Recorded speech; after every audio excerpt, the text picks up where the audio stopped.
I remember from my father that you can teach anybody a skill, but you can't teach work ethic. And so I knew I had to work hard, and I always wanted to be the go-to person. If I was the person that knew how to do something or they wanted my opinion, I'd always have a role, right?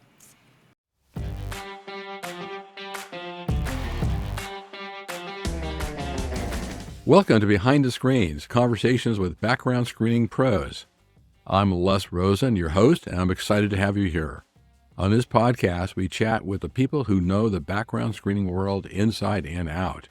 Executives, industry experts, legal pros, and more. We dive into their personal stories and insights to give you a real look at what's happening behind the scenes. Whether you work in the screening industry or are just curious, Behind the Screens bring you the real, unfiltered conversations from the people who make it all happen.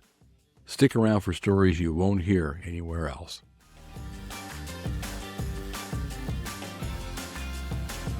Ladies and gentlemen, welcome to another episode of Behind the Screens. And just a little bit of history. When I first thought of doing this and talking with Barry Nixon about guest lists, there was one person in particular I said, I got to get her on.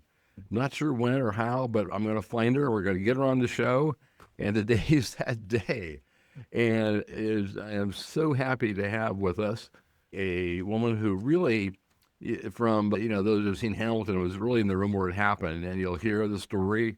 She was with the original firm that really got a lot of this off the ground. She was with two firms as executive VP or head of operations that just took off. She was on the first board of PBSA. She was heavily involved in accreditation. Just an incredible history. And so really been looking forward to it. And the person I am talking about is Catherine Aldrich Brame. Catherine, Yes. Welcome to the show. Or should I call you Cat? Cat's fine too. Hi, Les. Good to see you, and I'm so happy to be here. I'm happy to get you, and this is really glad we were able to make all these arrangements. So, Kat, let's start off for the people who may not know you, or I don't know who that could be, but it's possible. Let's start where we always start with every podcast. Tell us what you currently do, and what you like about it, and what you find most interesting. Well, I have to say, I'm having more fun in my career right now than I've had in a long time. Since I sold my company in September of 23, I've been with Cathshares HR, and I came on board really to help with the transition. At that point, I wasn't sure if I was going to stay or not, and just after a really short amount of time, realized it was such a good fit for both sides. So now I'm back running operations for Accreditation HR, background screening, drug testing, the whole vendor management team, and just really having a blast with working with the team there and helping employers figure out what they need to do. And it's a lot of fun and a great team. So having a blast and running teams and running ops, helping employers figure out, it really has been your career path. So Yes. tell us about that. Let's start. I mean, because you have a fascinating career path, but tell us how you got to where you are now. Well, I'm going to date myself. I did start in the industry in 1988, and it's easy to remember how many years that is because I started at CDB Infotech. The owner was Rick Rosar, and he was a private investigator at the time. He wasn't even doing like traditional background screens, but I joined him as a customer service rep as I was coming off maternity leave with my oldest daughter, and she's 37 now. Okay. So we learned how to walk in the office. It was great. But as customer service rep, so I'm taking phone calls from clients. We really did like insurance subrogation reports at that time and skip tracing and trying to find people. And Rick was such a visionary. He's the guy that started the National Center for Missing and Exploited Children, the Adamash Foundation. And from a career perspective, he started putting together data to help private investigators. And he was the first guy to buy LA County records and database them. And one of the first people to buy the TransUnion credit header file. And along with Hank Asher over at DBT, we were the first ones to create the compiled national criminal databases. And before I knew it, that actually was my product. I went into product management from customer service, And when he sold the company to ChoicePoint, which was ultimately Equifax Financial Services, and then bought by LexisNexis, I was the assistant vice president of product management. So let's stop there for a second because there's more to talk about. But for those of you that have not heard of CDB Infotech, then this is a great way to increase your knowledge of the industry, because that was really, because I came in the industry, 10, 11 years later, CDB Infotech was really the start of it all, as far as I can tell, right? Yeah. I remember having a conversation with our head of technology at one point, and he was trying to explain to me the World Wide Web, because it just didn't exist at that point, right? We were looking up information on a microfiche.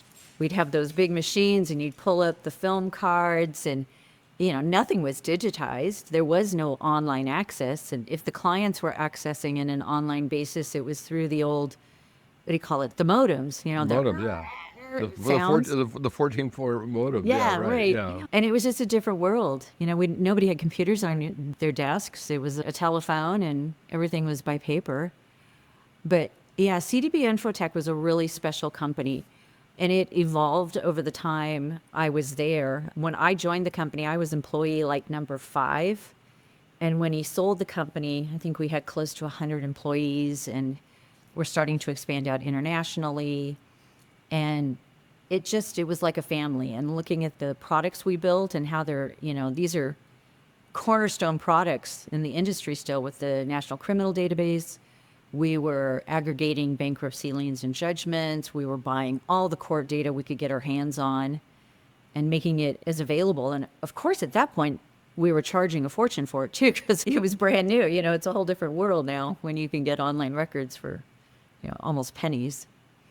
I mean, that's amazing, because when I first started, CDB Infotech was just such a revelation that someone had actually put that together. Yeah. We became probably the first wholesale data provider to the industry, right? He moved away from the private investigations into providing data. That's amazing. So yeah, for Social Security Trace too. I remember when that released to our clients, and it was just mind blowing. You could put somebody's social in and get every name they've used and everywhere they've lived, and yeah, it's really cool stuff. I mean, what's amazing about that, because all of us are used to the credit headers and whatever source, and you were actually there when it was first done. I mean, that was your product. Yep. Right? Yeah. That's just amazing. That's just so flabbergasting because people don't think about it. Well, how did this stuff start? Well, here we have with us the person who is there who started it. Yeah. Right. Amazing. Well, and you talk to people that are newer to the industry, or even clients, right? Yeah. They don't realize what we all went through. Everybody still thinks it's like CSI on TV, right? Where you type it in and you throw it up to the big screen and you know everything about everybody. And we know it doesn't work that way, right? It's been a long road to get to where we are today. So CDB Infotech was sold to ChoicePoint, and then what was your role at ChoicePoint? I was still managing product. I remained at ChoicePoint less than a year, and I went over to Accurate Background. They're now Accurate. And I was the EVP, and I ran operations and customer service and compliance. Did that for almost 10 years. And, my good friend Dave Dickerson, we actually share a birthday and grew up in basically the same city, knew the same people. So it was kind of ironic, but learned a lot, and learned about scalability when I joined Accurate. In fact, I remember the day Dave and I had lunch to talk about the role. He's like, well, you helped build CDB. You want to do it again? And you want to build something? And I'm like, yeah, that was fun. Let's do it. So I think I was, employee 10 or so. And yeah, it grew quite big, managing and helping build the organization and build it in a scalable fashion, fine-tuning the systems to make them efficient. And then from there, I went over to HireRight for about 10 years. So I came on board to HireRight to really help integrate the USIS acquisition that had happened maybe about a year before I joined, and really to get the synergies from the acquisition out. And, I think some of the most fun and the most rewarding things I had done was at HireRight. I was running global operations, so I had teams all around the world. And we built systems. We were some of the first to build the web crawlers to search the online services in real time. Within the first couple of years, I think we built 200 web crawlers. Lots of product development. I've never been complacent and always looking for ways to improve things. So we were always looking at ways to be more efficient. And I got to tell you, some of the people that I worked with there are still lifelong friends, and we were in the trenches together there. That's for sure. And Right. got a lot of stuff done. And then towards the end of it, I was traveling a lot between all the different global offices of Higher Right, traveling, I don't know, nearly 100 days a year. And that was incredibly exciting and amazing to see all the different cultures. And background screening is not the same outside the US. We all know that now. But really learning the nuances of all the different locations. But it was exhausting at the same time. I mean, as I'm sure business travel No. is not as glamorous as everybody thinks it is. So, I mean, it's an amazing history. You were with CB Infotech, and that blew up into something Yes. huge. You were then at Accurate, and that blew up into something huge. And you were with Higher Right, and that blew up into something huge. All right, so, Yes. I mean, wherever you go, you were a resounding success. That's just an amazing story. That's just so wonderful. Well, thank you. Yeah, it was a good time, and I learned something from all of them. I think fondly back on all of my previous employers. It was an amazing several years. I just think at one point when I was at Higher Right, I thought, this is when I was traveling lots and lots. And I'm like, okay, if I'm going to work this hard, I should do it for myself. And I finally got the courage to go out on my own. And my partner and I created Five Diamond Screening. And it was focused on primarily hospitality screening, casinos, gaming companies, retail, leisure. I always called them the down and dirty background checks, the real simple criminal ones, right? For a high turnover industry. It was a great model. And I ended up moving to Las Vegas with Five Diamond, and we supported the background checks for a lot of the big casinos here and a lot of them across the country. And then end of 23, got together with Accreditation HR, and they acquired Five Diamond. And, it's just been a really good couple of years. It really has. We're working on considerable amount of fine tuning and efficiency enhancement and really building things to satisfy the clients and being customer obsessed with it. Oh, that's great. So that must have been really satisfying to finally, after, being such a huge factor in the success of three remarkable firms, to have your own firm, Yeah. and make that successful. It was great. And it's a different type of fun, and it's also a different type of stress, right? Right. And it was. And, having the employees and, when I was at Higher Right, I was at the point where I did have thousands of people that worked in my, chain of command, so to speak. But I had very few directly reporting to me. Well, you start your own company and now you're doing everything, right? You're the janitor and approving time cards and stuff. So, I always say I worked for the biggest of the big and the smallest of the small. And so, it gives you a different perspective on everything. So, given everything that you've done, share with us, if you would, like an early lesson that in your career that has stuck with you today. And I'm sure there's, we all have millions of lessons, but what's one that really comes to mind you'd like to share? Well, early in my career when I started at CDB, like I mentioned, my oldest daughter was a baby, right? So I was juggling the working mom world. And, and at that point, I'm not like a crazy feminist, but it was definitely more of a man's world. And I knew I had to work really hard if I wanted to continue to grow in my career. So I think a couple of the things that really stood out to me is I remember from my father that you can teach anybody a skill, but you can't teach work ethic. And so I knew I had to work hard, and I always wanted to be the go-to person. If I was the person that knew how to do something or they wanted my opinion, I'd always have a role, right?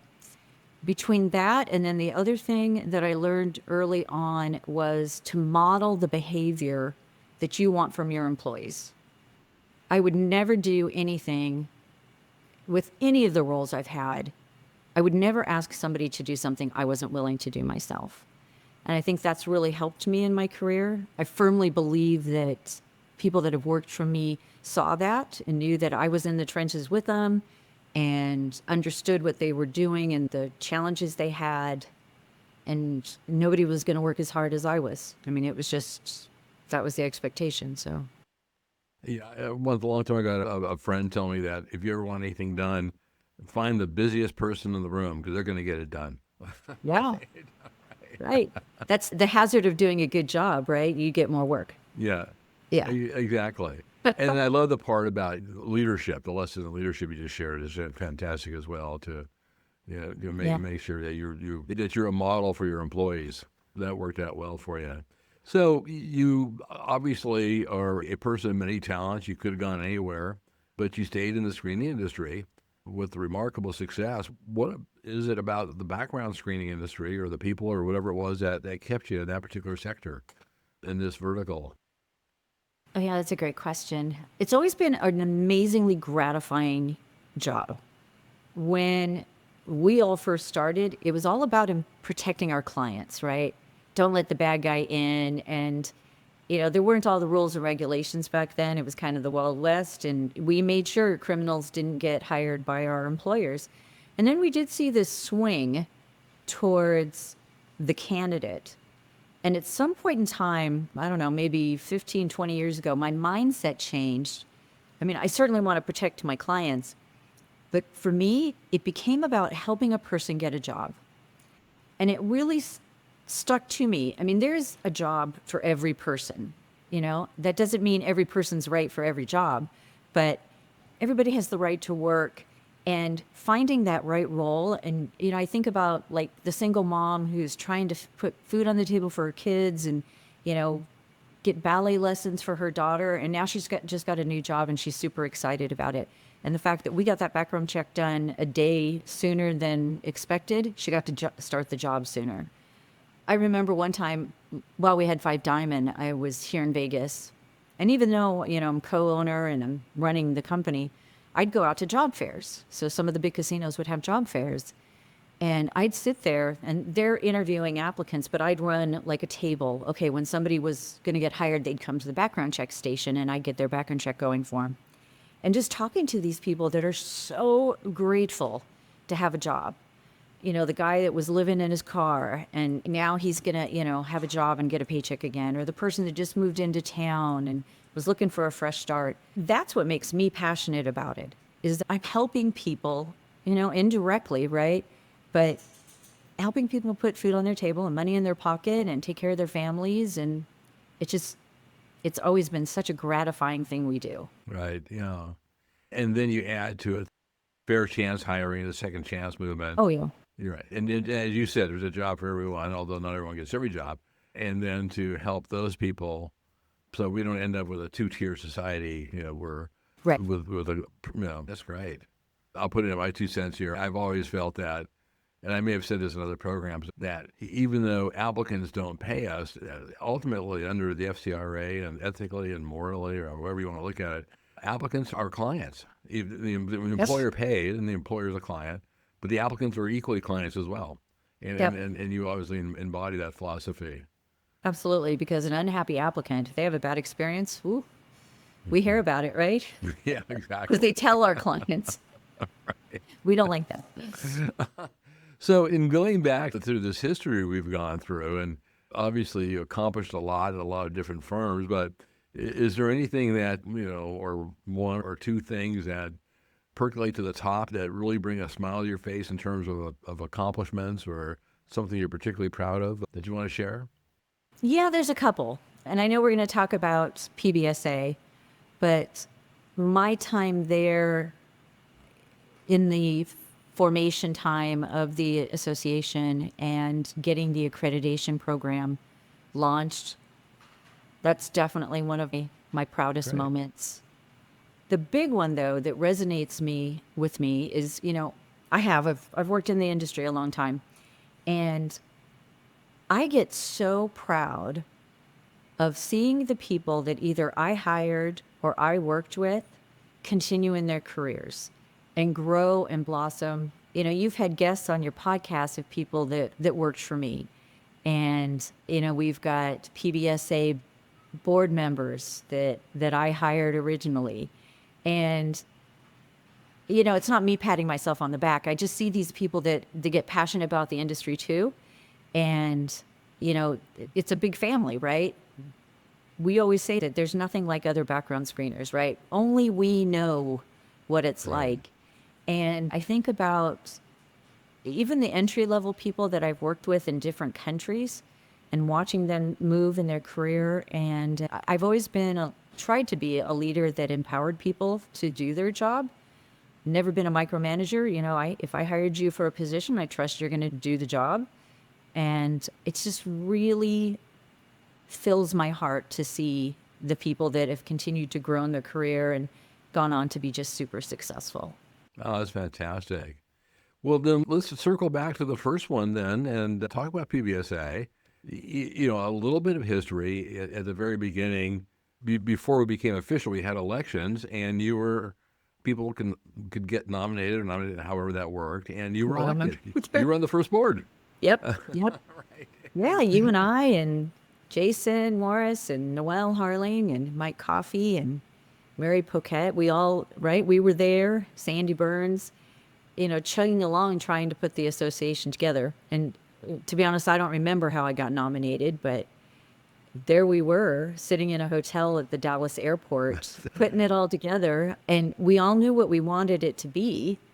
And it just blows my mind where it's gone now. Yeah. It's so exciting to see how the association has grown and gone international and really set standards across the world for screening.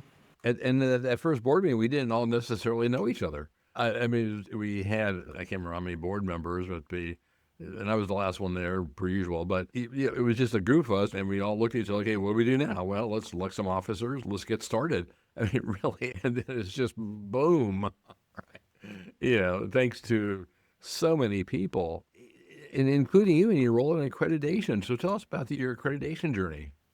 Yeah, so, we all knew we wanted accreditation, and the creation of the standard, that was a really big task because opinions of everybody, right, of what it should include and how granular to get. And it was months, if not years of work, several iterations of the standard, of the committee working together on it. We would come together a few times a year to work on it in person, regular meetings, each and every standard. So anybody who's listening that is accredited, that each and every line item, we went through them just meticulously to make sure that they would achieve what we wanted them to achieve. And, I know the standard has gone through a couple iterations, but the core of it is still the same as what we put in place.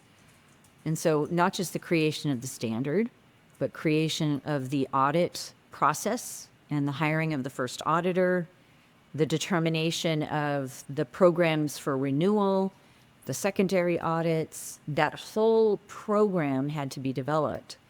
It's always interesting to see when you've got a group of like 10 people and everybody's got a difference of opinion. And, it took a while to get there, but I'm really proud of what we finished up, where it became and where it still is today. And your role was the chair of the first committee? I wasn't the first chair, but I was the chair at the time that the accreditation finally went into place. Oh, okay, right. Okay. Yeah. And I don't want to, there's so many people who worked on it, I don't want to leave anybody out, but in my mind, who I remember most is you and Noelle Harling and Mike Coffey. As sort of the people who were just went through this mind-blowing process of wordsmithing, letter by letter, basically, because every single word, every apostrophe, everything meant something. Well, and, I think about like a lot of that heavy lifting. I was the ringmaster, right? Keeping us all moving. But yeah, Noelle, Mike, Mary, they were the ones that really, all the different nuances. I mean, I certainly did too, but, I think back, there was a lot of driving force there. Yeah. And every single standard would have a debate. Multiple. Totally. Yeah. It's been a while, but there's 6 basic categories and there's a bunch of subcategories, and each subcategory had, audit criteria, and I'm sure every single one of those was like debated ad nauseum Yeah. before Well, there and was. here's the ironic thing. So I worked at Accurate Background at that time, and we were working on getting accredited. And I left Accurate just before Accurate was accredited. So I didn't get Accurate accredited. And then I was at Higher Right, and we were working on getting accredited. And I left Higher Right before they got accredited. So it's very ironic. I'm the one that, got it going. And then I have personally hadn't seen a company, cross the finish line. Now, Accusar's HR has been accredited for several years, Right. but it happened way before I got there. So I just always thought that was funny. Oh, that's fantastic. And now you did your time on the board, and then you did your time on with accreditation. And now we can both sit back and just see all these marvelous people who are doing all these great things. They are, they are. I stayed involved for quite a while.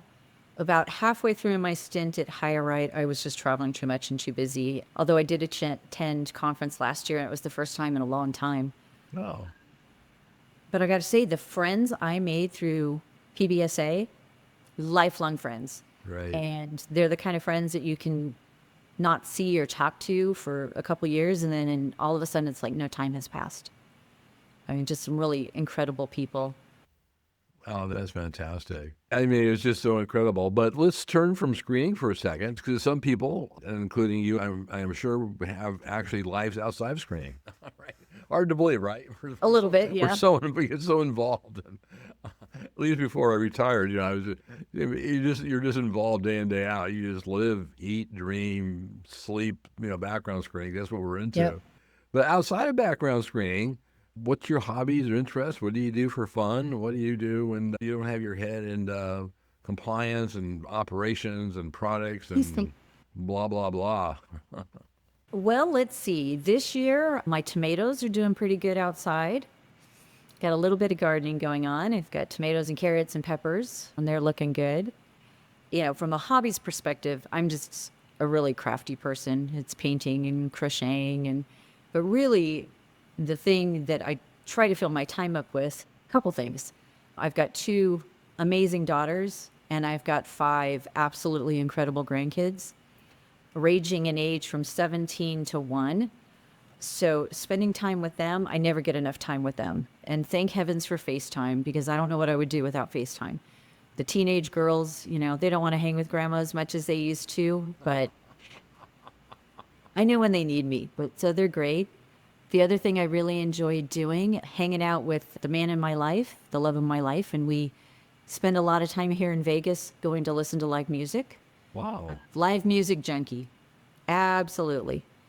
And the other thing that I'm really busy in that I don't know if everybody knows about is just finished my year as president of a local Rotary International club. Wow.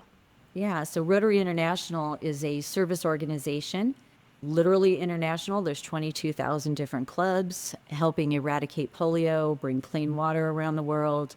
My particular club supports family and children.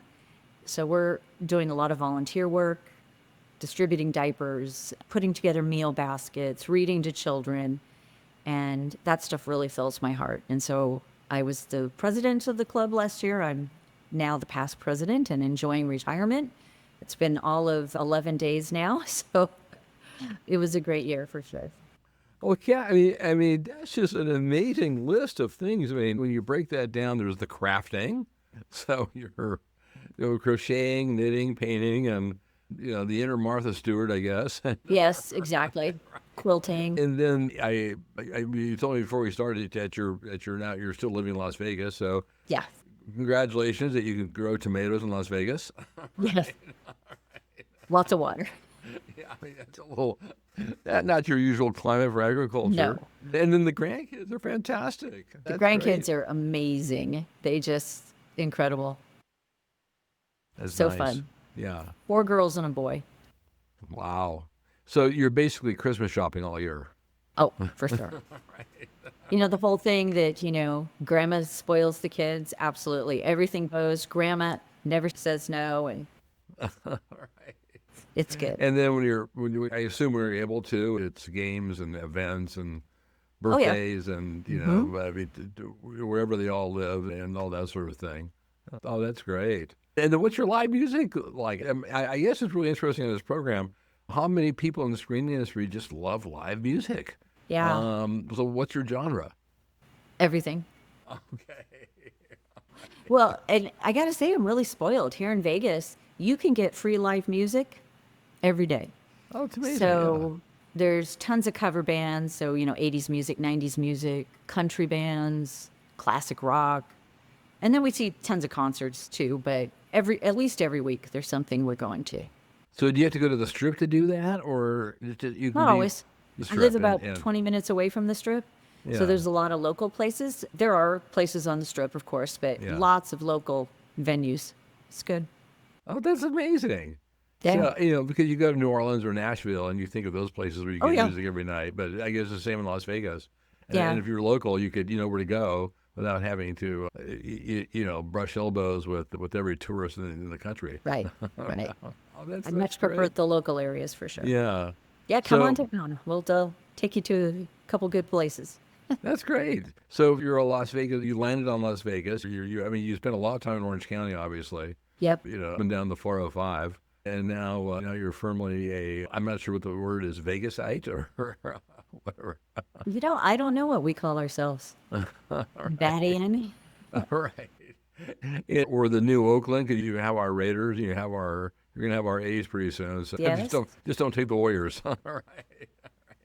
Yeah, the mayor of Oakland and the mayor of Las Vegas. There was no love lost there, right? And the work with the Rotary, I mean, I really appreciate hearing about that because I know a lot of people who do things with Rotary, and it's just such an organization that just gives so much. Yeah, it does. And it really was in my blood. Both my father and grandfather were Rotarians.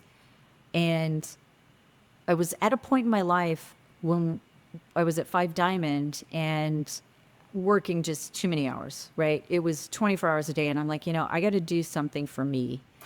And I took a step back and realized, okay, I'm not spending time with friends. I'm not doing anything to give back. And it was really a weird coincidence how two people I knew pointed me at the same Rotary Club. So I just knew it was meant to be. And it's an incredible group of people that, Rotary's motto is service above self. And it's really gratifying work. And repeat that model again, a service above self? Service above self. Right, yeah, exactly.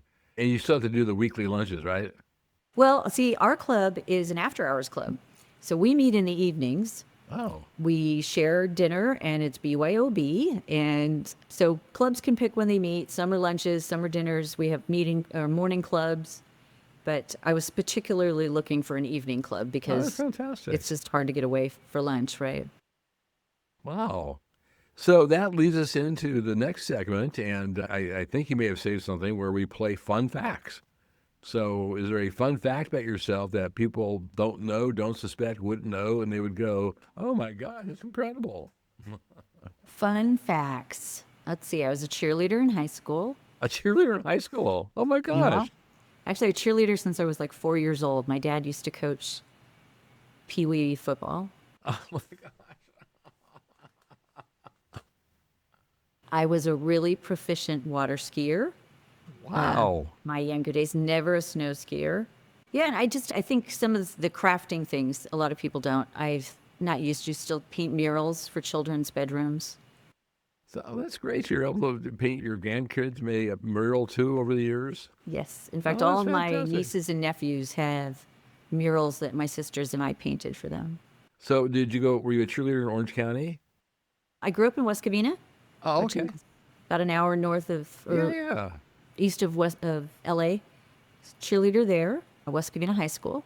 Yeah, And I then, know that area well. Absolutely. Of course. Oh, that's cool. yeah. Yeah, it was fun. And then you went on to be a cheerleader for all the teams you led. So, Oh, for sure. I'm the biggest rah-rah around. right. Yeah. Well, I mean, this is great. I don't think we left much out, but a couple of questions as we wrap up and to make sure that we covered everything that we want to talk about. Given the large number of people that you have supervised over the years, I mean, you started entry level And then you spent the rest of your career basically being in charge as executive vice president, head of operations, head of divisions, your own firm. And you mentioned you've hired a lot of people.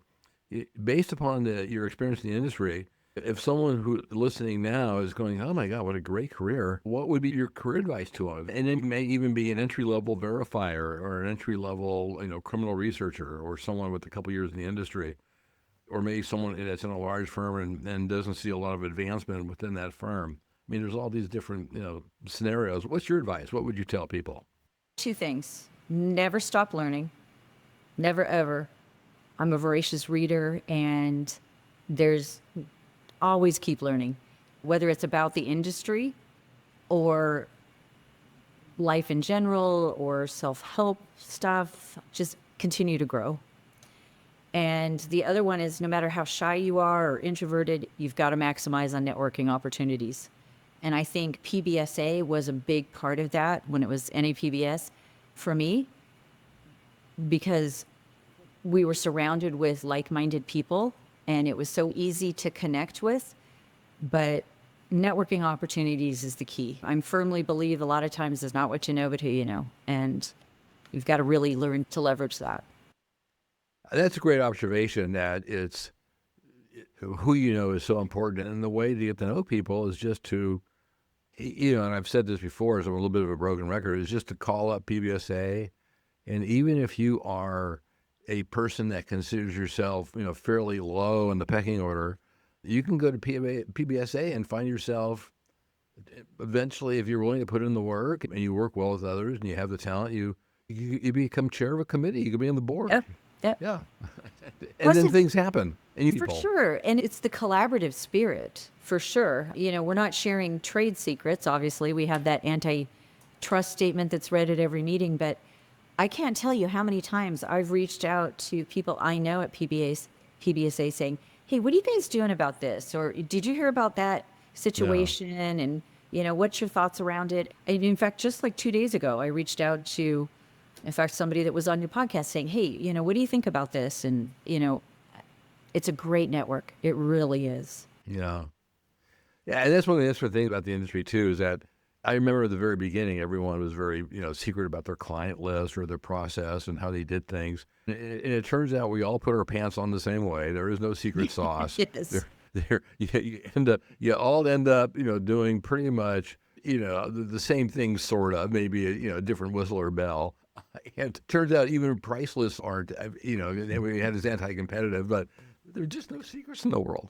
I mean, so it's Everything's all out out there. It's all about execution and Yeah. relationships, and maybe someone will invent some secret sauce with AI or something. But that's always been interesting too, from my point of view. I was interested in your attitude that someone may get an advantage. They may figure something out, and for 4 or 5 months, they might have some really cool whistle or bell to sell, and then all of a sudden, everyone has it, right? Right. And then it's just back to basics, just doing it right, doing it competently, That doing it, every single time, doing it right, and keeping relationships. So it's been so interesting. Well, it on is. that, Absolutely. yeah, You're spot on there. yeah. This has been a great interview. We're kind of at the mark. We've gone not over, but we still have some time left. And what I like to do before we close out the program is to give my guest the last word. So, Cath, what say you? Anything else? The floor is yours. Well, I want to thank you. As somebody that's worked in this industry for such a long time, I've always looked up to you. You've been certainly a point of wisdom for me. So thank you for that. And thank you for all the nice words. Because, you don't sit there and think about your own career in quite that way. So thank you. Yeah. That made me feel really good. But I just, when I think back on all of it, it really does come down to the people. Right. And background screeners are a unique breed, right? We get excited when we're screening somebody with a really unusual name, or when we find some really just grotesque crime, right? That gets us all excited. But it's just such an incredible group of people. And I am so blessed that I've had the opportunity to work with so many of them and build things and help our clients. And it's been an honor. And I plan to stick around for a few more years for sure. Oh, that's fantastic. You really hit on a point that has never occurred to me until just now, just when you said it. In a way, and I mean this in a very nice way, as a group, we are kind of nerdy. Yeah, for sure. I mean, there'll be some, small little thing, and all of a sudden we're all excited about it. I mean, how to solve it, how to get around it, how to tell Right. it to our clients, how to build it into the process, how to teach people to do it, how to educate our clients. And we just, some state passes some obscure little bump in the road, and it's like, oh my God, let's get on this. Yep. I think it's the investigative nature that we all have to That's have, right? true, yeah. Yes. And the sense of curiosity too. I mean, Yeah. as you build and build. So when you started at CDB Infotech, did you have any clue that you would have the career that you had and the experiences that you had? No, because I have to tell you, I interviewed for a customer service position. They wouldn't even tell me what the company did during the interview process. And I had gotten laid off from another customer service position. So I'm like, okay, I'm going to take it. I had no idea what we did. So here I'm a customer service, and they're like, oh, yeah, we're PIs, and here's what we do. And we make these phone calls, and we try to get people to get us information. And it's like, okay. And they didn't want us talking about it. I mean, it was, back to the old gumshoe world, right? Where Yeah. PIs, all secretive. And yeah, I had no idea. No idea. I mean, you talk about, I remember that movie from the 60s, Incredible Journeys, and what you have described has been such an incredible journey. And the firms you've been with and the success you had and the contributions of PBS, PBSA have just been incredible. So it's just, I'm really glad we're really able to catch up and, and reminisce. And I've learned things and heard things and, had thoughts, from listening to you that, oh yeah, that's, just talking to you, I've squared a couple circles in my own brain Yeah. about some of the stuff we've done. Well, this has been fantastic talking to you. I agree. Thank you so much. It's amazing. So, ladies and gentlemen, you heard it here from Cath Brame Yeah. about an incredible career in the screening industry and a lot of history that some of you may not have known, but she is not historical because she is still doing it and making it happen. And that's just fantastic. And welcome again. And thank you, Cath, Thank for you, being Les. on Behind the Screens.